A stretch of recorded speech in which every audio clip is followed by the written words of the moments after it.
unxumalo izandla kakhulu ngiyacela somshayela kakhulu izandla.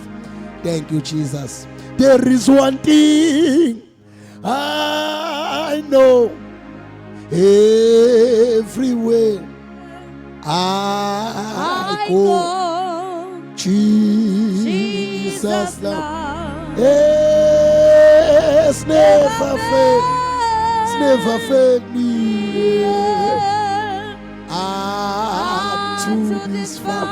Awuni right kodwa umbikele umakhelwane umtshela umakhelwane senkonzweni makhelwane. Mthethe umakhelwane ungesabi, fear not. Asime ngenyawo zethu thina sonke namhlanje. Jesus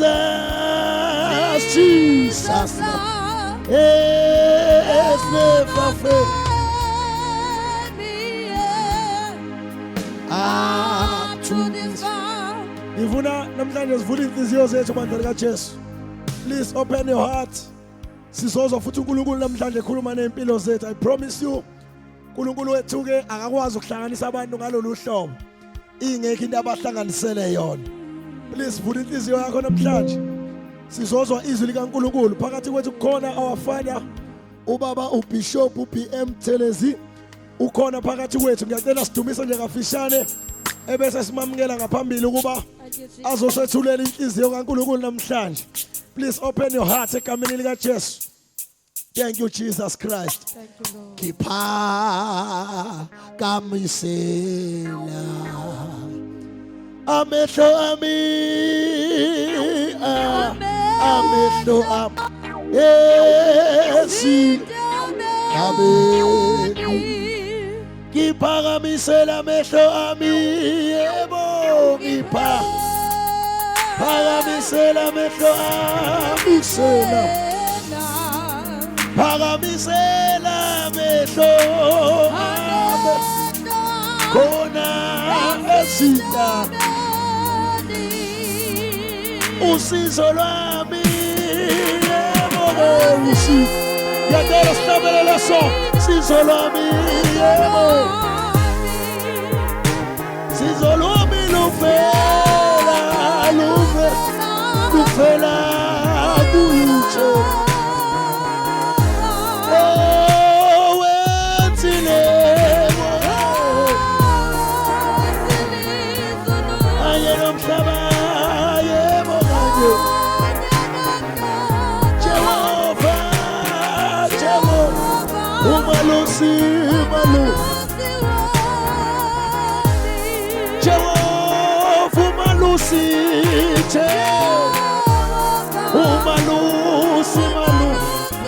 sisho sonke Jehova umalusi Jehova umalusi once more for the last time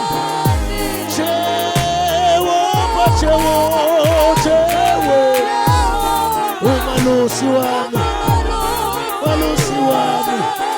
Amshalizani uNkulunkulu phezu kwekhanda lakho namhlanje. Thank you Jesus Baba, siyabonga izwi lakho liyaphila Nkosi yamakhosi. Siyabonga Baba wethu ongcwele. Sivulile futhi nasemini inhliziyo zethu.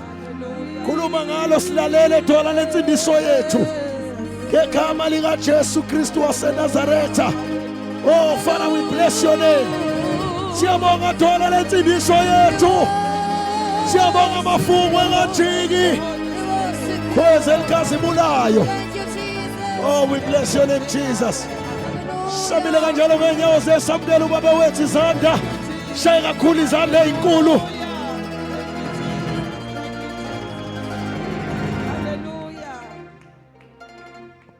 Hallelujah. Amen. Asimshayela uJesu kakhulu izandla futhi again. Hallelujah. Uyinkosi ephakeme. Thank you, Jesus. Uyinkosi enamandla. Singahlala phansi bazalwane kafishane ngaphambi kuba sithandaze egameni likaJesu. Amen.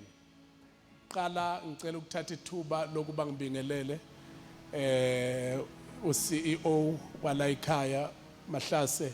Siyabingelela egameni likaJesu Kristu waseNazaretha sibingelela umfundisi uNxumalo Zwede Mkhatshwa Don't Fear Life. Siyabonga kakhulu ngendlela engummangaliso.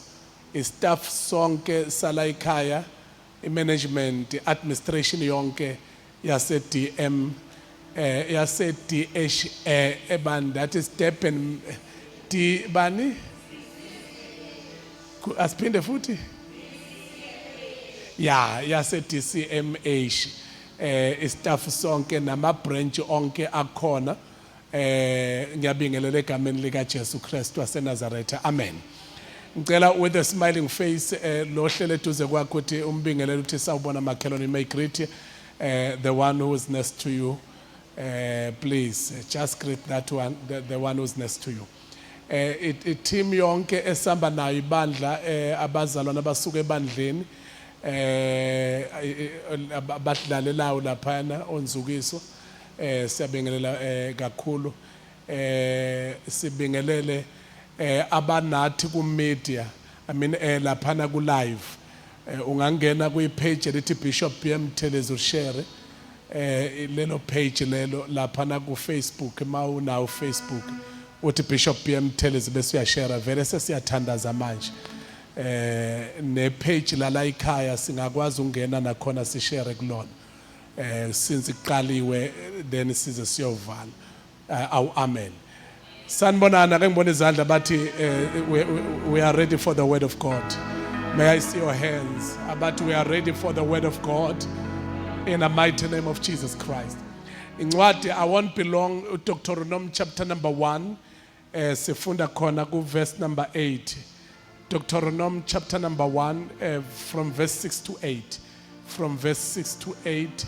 Incwadi ka Deuteronomy chapter number 1 from verse 6 to 8.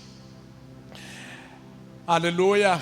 Amen. Siyathembisa ukuthi impela management izawuphinda ihlela usuku lokubuya sizobonga njengoba adesho CEO Mahlasi ukuthi sithe singale sisabingelelana ngasho ngathi kunamandla ukucela for unyaka kodwa kunamandla kakhulu mase sibonga. Amen. Ukucela kwethu akulingane nokubonga. So kusho ukuthi ke we are coming back before the year end sizobonga uNkulunkulu egameni lika Jesu. Kunezinto ayichazile labe ngilalele kahle ngendlebe zonke uMahlase ukuthi nakubukhona uma ucelwa manje kucelwa ijeni yonyaka. Uma siphetha siphetha ukuthi uze waqeda unyaka ungalahlekelwa ngomsebenzi. Usakwazi ukufika emsebenzini. Kuningi esikucelayo, kuningi esikubongayo. Somebody shout hallelujah. Amen angazi khona la ekhaya. Ngicela sifunde bese ngiyathandaza.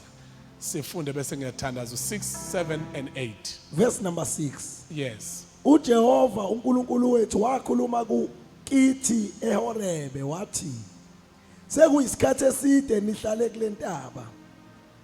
Phendukani nihambe niye entabeni yama-Amori nasezindaweni zonke eziseduze nakhona eAraba. Yes. Ezintabeni nangezansi naseningizimu nangasogwini lolwandle ezweni lamaKhanani naseLibanoni kuze kube semfuleni omkhulu umfula iEufrate. Verse 8. Verse number 8. Yes. Bhekani ngilibekile izwe phambi kwenu. Ngenani nilidle izwe uJehova alifungela oyihlo oAbrahama noIsaka noJakobe ukulinika bona nenzalo yabo emva kwabo. Ngicela uphinde verse number 8. Verse number 8. Yes. Bhekani ngilibekile izwe phambi kwenu. Ngenani nilidle izwe uJehova alifungela oyihlo oAbrahama noIsaka noJakobe ukulinika bona nenzalo yabo emva kwabo. Izwi lenkosi leli esikhuluma ngalo namhlanje I won't be long kodwa ngifuna sibuke izinto ezifew bese siyathandaza. Number 1, sibuke into yokuthi baphuma eGibhithe bakhishwa isandla sikaNkulunkulu esinamandla abantwana bakaIsrael, and when bephuma balidwa noma bahamba ngaphansi koholo olwanamandla olwaluphezu kukaMose. uNkulunkulu wathemba uMose ngokubakhipha kwakhe eGibhithe kuba ayobafaka eKhenani noma engabafakanga. And the Bible tells us ukuthi there was many challenges ayikade khona for them ukuba bakwazi ukuphuma eGibhithe, and uNkulunkulu waphinde futhi noma sefikile uMose waqinisa inhliziyo kaFaro. Cela umtshelo sethu ukuthi you may shout amen if the pastor asks an amen. And then uzakwenza ukuthi ngisheshe ngiqede esimeni saphakade. Somebody shout hallelujah. So iBhayibheli bese lithi ke ngaleso sikhathi leso uma bephuma kwaqiniswa inhliziyo kaFaro ukuthi engabadedeni nangempela kwaze kwaba khona imangaliso ama-miracles aperformwa uNkulunkulu amaningi before abadedeni. Alright, uma sebededelwe and wayengenayo into yokubadedela uFaro noma sebadedele kodwa wayebadedele ngabadedelanga. Because there was a time la khona athi hambani kodwa ningabi kude nami ukuze ningithandazele. Esebenzisa ama strategies ukuthi bengahambi besuke emehlweni akhe. Noma uNkulunkulu wayestrika towards uFaro emshaya uFaro ngoswazi olwahlukeneyo, but wayengenayo into ofuna ukubadedela ededela abantwana bakaIsrael. But iBhayibheli lithi ke then God fought, uNkulunkulu walwa elwela uIsrael. Uma elwa uNkulunkulu lithi iBhayibheli babona olwandle olubomvu, we know the whole story. Babona ulwandle olubomvu lugubazele bona sebewelile. Lavele lagubazela kwathi akade bebalandela baseGibhithe bonke kuthiwa bangena olwandle bamuka namanzi. And iBhayibheli bese lithi ke uMiriam wahlabelela ingoma after bebona kuqedwa ngoFaro neyinqola nempi yaseGibhithe. Base behlabelela ingoma bathi ihashi nenkwe yaluphonso lwandle bathi Ebeneza Nkosi ngokuba usiholile kwaze kwabalapha. Laba bantu basuka olwandle basuka nendumiso lwandle, indumiso yokubona unqoba kaJehova. When they've seen the victory of God upon their lives, they saw God fighting on their behalf. And endleleni mawuJehova sebalwelile basuka beholwa uholo onamandla. Ethi iBhayibheli uNkulunkulu esimkhonzayo waphenduka ebusuku waba insika yomlilo, wabalida phambili, kwathi emini waba insika yefu. Bahamba endleleni bebona isandla sikaJehova sibahole endleleni. Kuthiwa bafikelelelela ehlane elalingenalutho, lingenamanzi, lingenalutho. Baboma balapha lokhu kade kushiwo umfundisi uNcumalo ukuthi bathi sebekulelo hlane badinga amanzi, kanti abazi ukuthi kwiNew Testament mayibhala okubhala uthi lelo hlane abandlula kulona kukhona idwala elabalandela ehlane. Oh, somebody shout hallelujah. Athi lelo dwala labalandela benganawo amanzi, bese thi lelo dwala lawakhipha amanzi ehlane.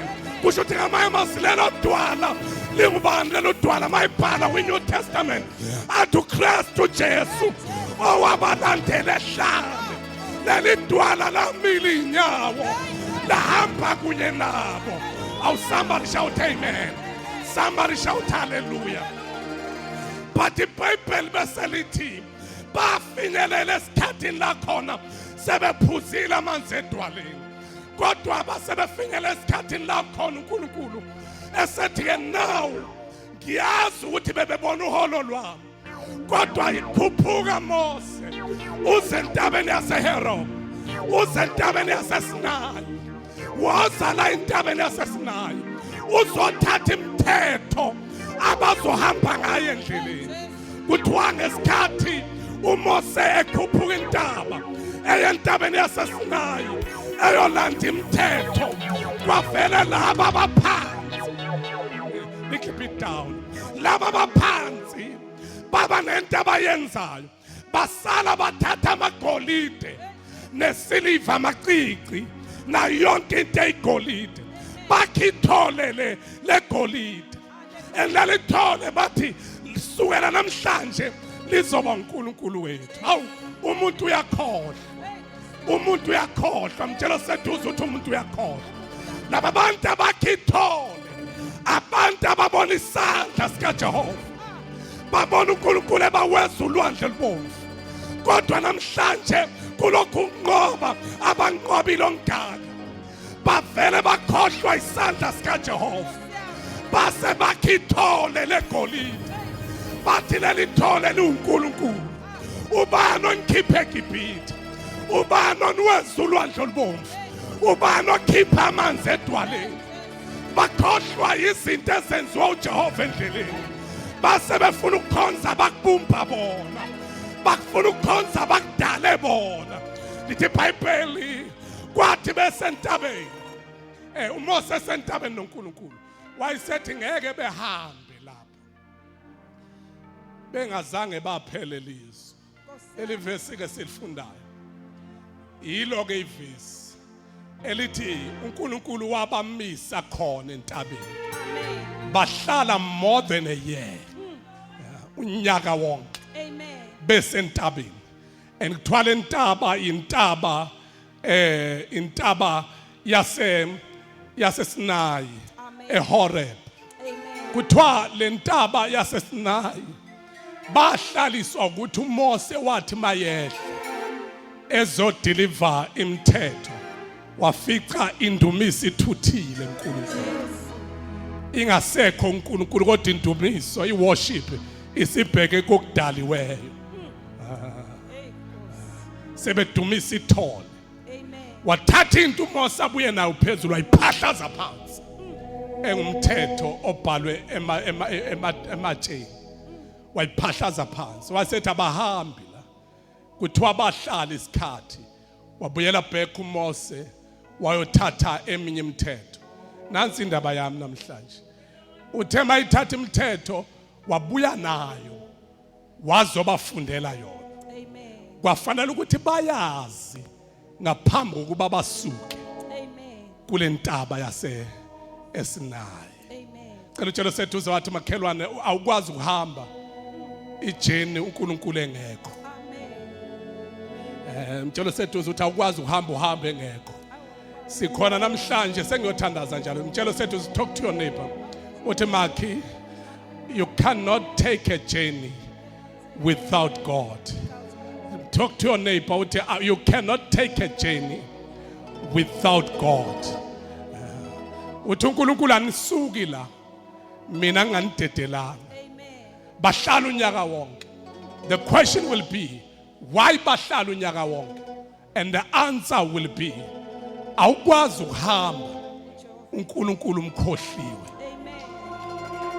Bahlase siyabonga ukuthi lana ukwazi uku-identify, uku-recognize ukuthi njengesikhungu esikhulu kangaka esinama branch amaningi anikwazi ukusurvive without God. But yonke into eniyenzayo kufuneka niyenze uNkulunkulu ekhona. Make siqala unyaka ka2026, I've come with a prophetic word. Ma besentabeni benikeza umthetho, banikeza umthetho ngoba banento ukuthi engazuthi ihlane esambe kulona yihlane esilibona ukuthi liyahlukumeza. Wayesethi uNkulunkulu akube khona imithetho ukuthi noma ngabe kuthiwa kwenzakalana endleleni ngabikho umuntu oshintshayo nosusa indumiso kumina as uNkulunkulu. Wayisakha imithetho. Now prophetically, I'm going to say these 3 prophetic words. Prophetically, lemnyaka mahlase as isikhungu endlula kusona, I've come to say you have stayed here. You have stayed on top of this mountain for so long. Senihlala isikhathi eside, but now it is time for you to move. Amen. Hallelujah. kule verse elifunde uchawe. Now why lento ibalekile kubantwana bakaIsrael? Oqala iveza into yokuthi lena kade khuluma ngayo ubaba uNxumalo. It is interpreted as a call to leave behind complacency, fear, or past unproductive behaviors. Amen. Now, uma kuthiwa ke manje asisuke kule ntaba. Uthi ke senihlale kule ntaba isikhathi eside. Usho into ethi senihlale lapha. But kunama fear akhona Allah. Kunama behaviors aningawathandisisi. Kunehlane elinihlukumezile. And now I've come with a prophetic word ethi senihlale isikhathi eside kule ntaba. It is not that into we plan isishabalele. uNkulunkulu uyayazi iplan enayo about this organization. Uyayazi indawo ofuneka ngabe nikuyona. But ihlane lendlule kulona beniqeqeshwa. Ningasabi uJehova ukhona. Uthi now you have stayed so long and now you have to leave. You have to leave this place. Lendawo enhlukumezile. Sekuyisikhathi sokuba bazalwane sokuba nisuke nihambe manje. In other words, izwe ngalifungela obaba. Izwe ngalifungela obaba lilindele. Kodwa beningeke nikwazi ukuhamba. Ningadlulanga ehlane. Ngoba udangerous umuntu ofika ezweni lesethembiso kanti akandlulanga ehlane. Kufuneka uyazi ipain yehlane. Kufuneka uyazi ipain yokweswela. Kufuneka uyazi ipain yezimo empilweni. Ukuze mawufika entezweni lesethembiso ingabikho into ezokwenza ukuthi ukhumbule eGibhithe. Somebody shout hallelujah. Kuthi angimemezela ukuthi izulu linibekele. Njalo seduze ukuthi linibekele a higher place. There is a calling. When we speak about this verse, it is a calling. Somebody shout, it is a calling to come out from indawo engekho yinhle osuhlale kuyona isikhathi eside. But angisakhulumi ke nesikhungo kuphela. Sengikhuluma nama individuals. Ukuthi impilo iyangidlulisa ehlane. Kodwa siyafika isikhathi sokuphuma ehlane.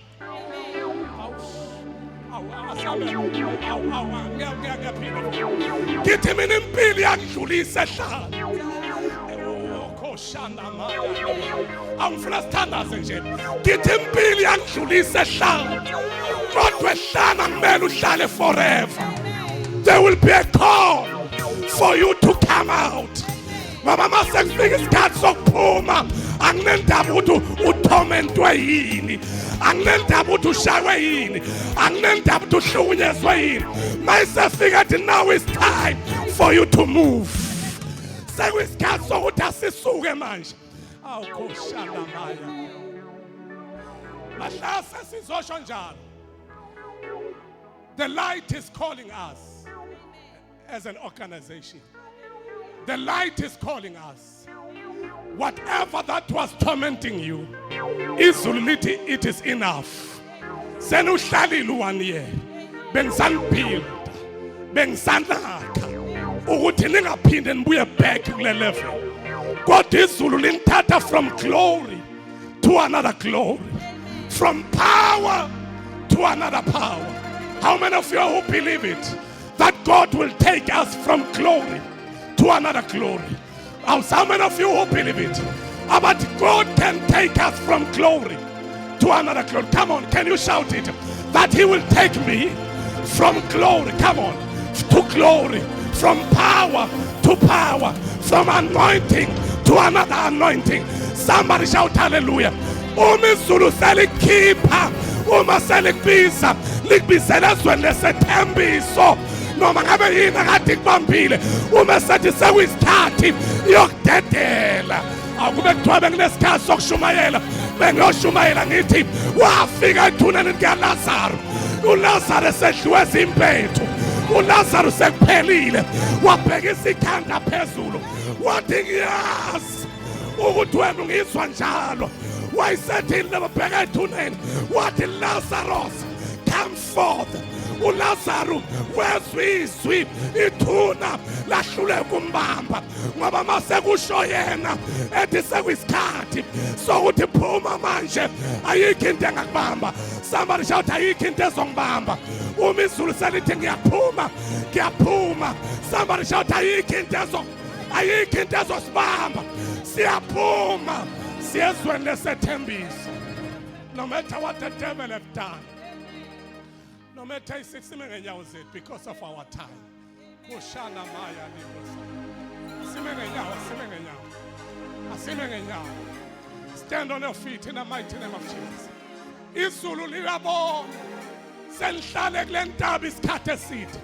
But prophetical, now it's time to move. Now it's time to move to the promised land. Now it's time to move. Somebody shout, it's time to move. And then number 2, there must be an action. There must be an action. That action is to break the camp.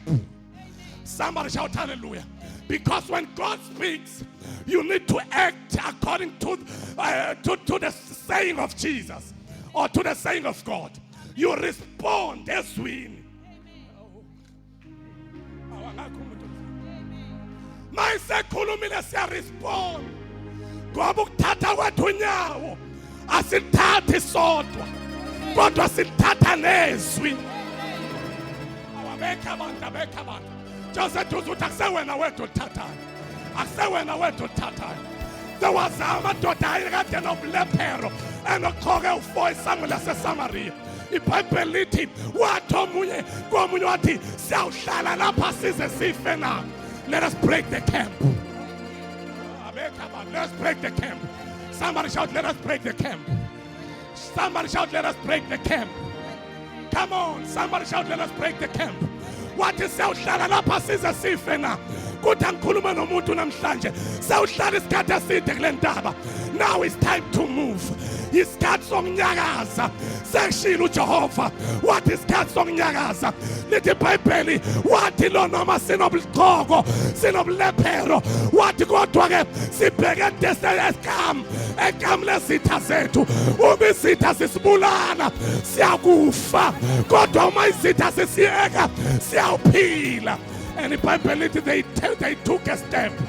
Bathatha step babeka unyawo uNkulunkulu add 1,000 onyaweni olodwa. Sengathi ungatshela sethu ukuthi mayiseshila awuhambi wedwa. Thina sethu ukuthi mayisethi ahanjwe awuhambi wedwa. When your only thing that you need to do is to break the camp.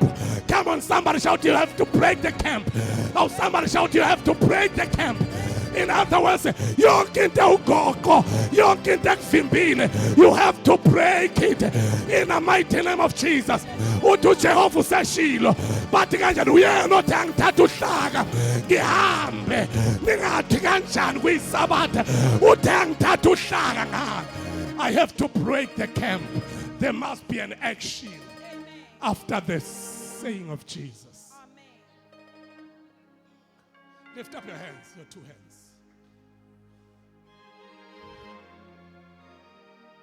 Phakamisele phezulu izandla zakho.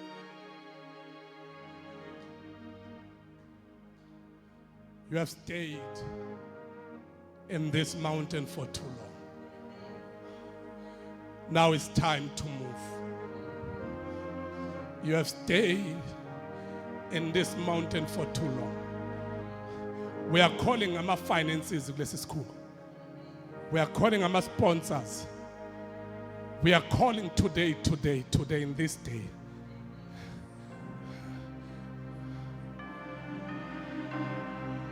If there are intercessors, they will pray with me. They will pray with me. Nothing is impossible with God. But all things are possible. Here's a God who's able, who can change the past, who can change the history, who can change our story. He is ready to do it. That is why right now I want all of us to pray. We are breaking the camp. We are breaking the limitations. We are breaking whatever that is not of God. We are calling helpers from north. We are calling helpers from south. We are calling helpers from east and west. Let them hear us wherever they are. We are speaking into the spiritual realm. Izwe la moya maldete la mafandas. Izwe la moya maldete la sponsors. Izwe la moya maldete lusizo lonke. Akezivula umlomo sithandaze. Father, we thank you. Ukamanta la brosaya kashataya. Ila baba basaya hena manta la brosaya. Baba wethu namandla wonke. Lesi isikhungo uSathane ahlasela kuso ngoba azi ukuthi lento abayihlenga ingqondo kule ndawo ileyo uSathane adila nayo kuqala uma efika emzimbeni womuntu. Ufika umuntu ephila, afike uSathane umuntu enegama ehlonishwa, kodwa uSathane esengqondweni azohlaphaza ingqondo. Inganje eMagadara sabona indoda ihlele emathuneni yayingekho kuma-senses ayo. It is because of the devil who attacked that man. And leya ndoda yahlanya yashikhaya yayohlala emangcwabeni emathuneni. Baba wethu sibona uJesu ehlele eMagadara wabuyisela izinto ey'ntshontshwe usisithu uSathane, wabuyisela inkomo. Yingakho kulo msebenzi owenziwa la omkhulu kangaka kwi-South Africa yonke. This is my prayer as a bishop. This is my prayer as a prophet of God. This is my prayer that we are doing further in this organization. Baba wethu thinta somabhizinisi, thinta inkampani, thinta abantu ukuthi indlela yabo ayigelezele la iShehudi. Baba wethu onamandla ukuze lapha bekhona bese uNkulunkulu wethu onamandla benjengomSamariya olungileyo owaphaphukela kumuntu olimele, waprovida ngamafutha, waprovida nge-accommodation, waprovida ngemali yokudla. Siyathandaza ukuthi Jehova letha umSamariya nakule ndawo. This is my prayer, that God, you may do it for the sake of your kingdom. And I know, Father, that you will bless them. You will bless each and every one who will become a family, a member of this family, financially. Ngimenje namhlanje Nkosi ukuzobhodloza emkhathini akamanta la brosaya. Ngizobhodloza ezemali kule organization. Kuyo le NPO wesiza abantu bakithi. Angizelanga okuningi Jehova, kodwa ngizela nje ukuzobhodloza umkhathi ovalayo ama-finances, ama-funders kushanda maya librosaya. Lalela-ke weSathane emkhathini, lalela nani ninamadimoni phansi kolwandle.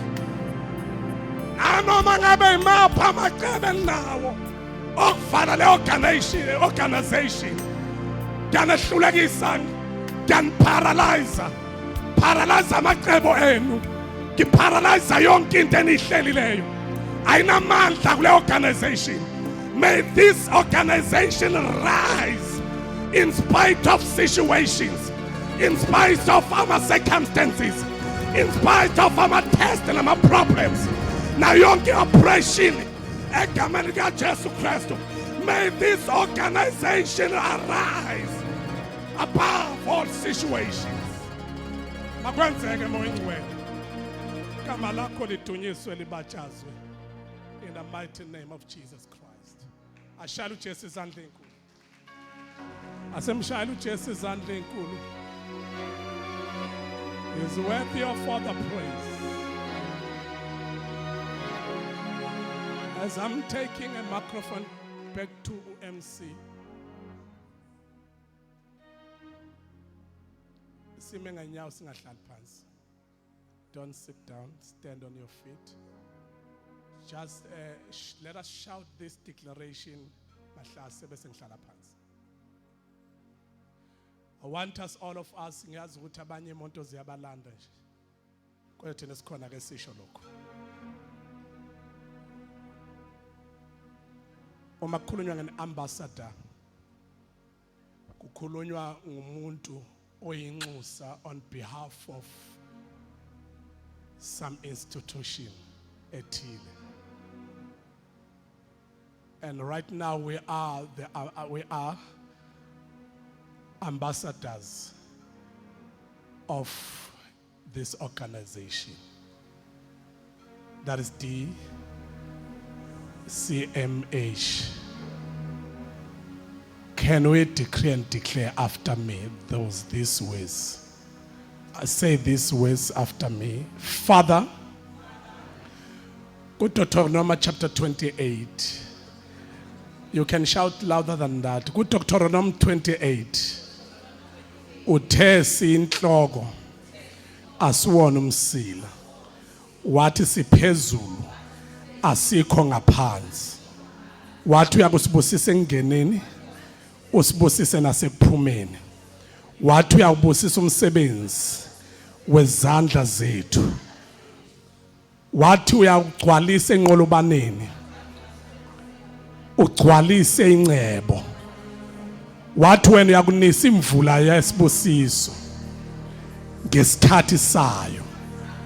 Ushalamaya librosaya. Ufuna declare on behalf of DCMH, sikhuluma iabundance financially, sikhuluma overflow financially. Akube khona ukubhodloka kwezeyimali ngegama lika Jesu, ngegama lika Jesu, ngegama lika Jesu, ngegama lika Jesu, ngegama lika Jesu Kristu waseNazaretha, ngegama lika Jesu Kristu waseNazaretha. Asemshayela uJesu izandla enkulu. It has done. God has done it. Ashaya kakhulu izandla bandla lika Jesu. Ngiyacela ashaya kakhulu izandla. Ashaya kakhulu izandla ubaba wethu, ubaba